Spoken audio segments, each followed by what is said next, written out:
Hey everybody, Marcel Irnie, Racing News. Today's lead story: Russia's landslide election went to Putin. I was almost going to say Trump.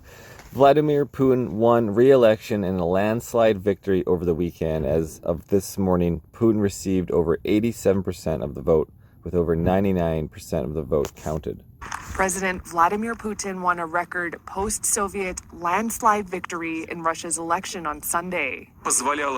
This unity will allow us to act effectively on the front line in the economy, humanitarian development, achieving the goals of social development projects, he said. Here we are at TASS.com. By 7 a.m. Moscow time, Putin leads the Russian presidential vote with an 87.32%, followed by the Communist Party candidate Nikolai Kharitonov is the runner-up with 4.32%.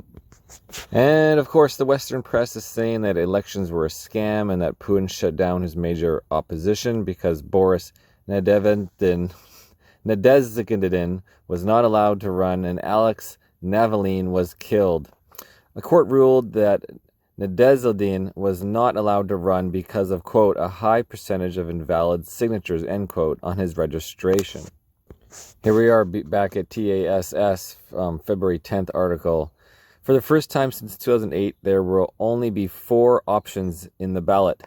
Leonid Slutsky of the Liberal Democratic Party of Russia, Vladislav Devenkov of New People, and Nikolai Kharitonov of the Communist Party of the Russian Federation, and incumbent Russian President Vladimir Putin.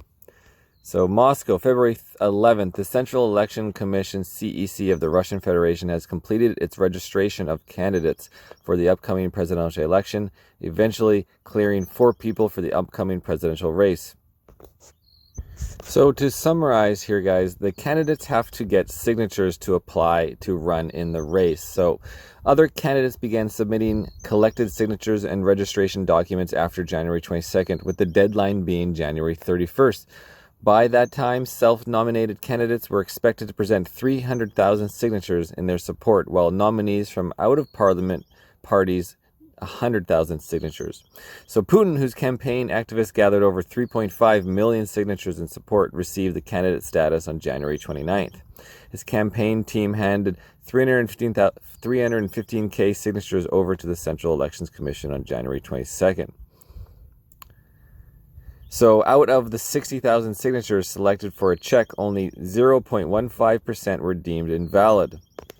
Now comparing that to some other people.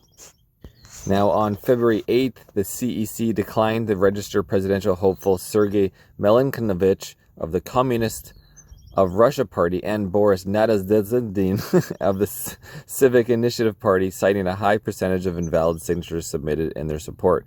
The percentage was above the permissible 5%, with 14.9% for Milinkonovich and 15.2% for Nadezhdin.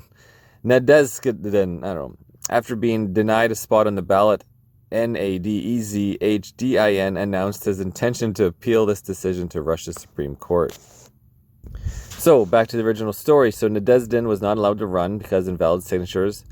Navalny died in prison, but yesterday, President Putin said that Russia was in negotiations to exchange Alexei Navalny with the West, which supports the theory that the West killed him. It's kill Alexei Navalny. That's what my guest today says may have happened because there are some fingerprints if we're brave enough to follow them. It's not the craziest thing. The West supported Navalny all along. They called him Vladimir Putin's main opposition. We know that was not true. My guest today has been warning us about escalation with Russia for decades. Gilbert Doctorow. He's the author on many books. Moving on, the Wall Street Journal says that Putin won, quote, an election that had only one possible outcome, end quote. In fact, there were 3 other candidates in the race running against Putin, like we just talked about. The election was not without incident. There were numerous reports of Ukrainian attempts to bribe and coerce people into sabotaging ballot boxes. And here we are over at Foreign Agent Intel on Telegram. At a polling station in Moscow, a woman poured paint into a ballot box. The woman against whom a criminal case was opened for obstructing the exercise of voting rights or the work of an election commission approached the ballot box and, throwing her ballot there, poured out the die. Footage of the incident appeared at the disposal of RIA Novosti. Yeah, there's the picture. Just pouring paint, wrecking all those ballots.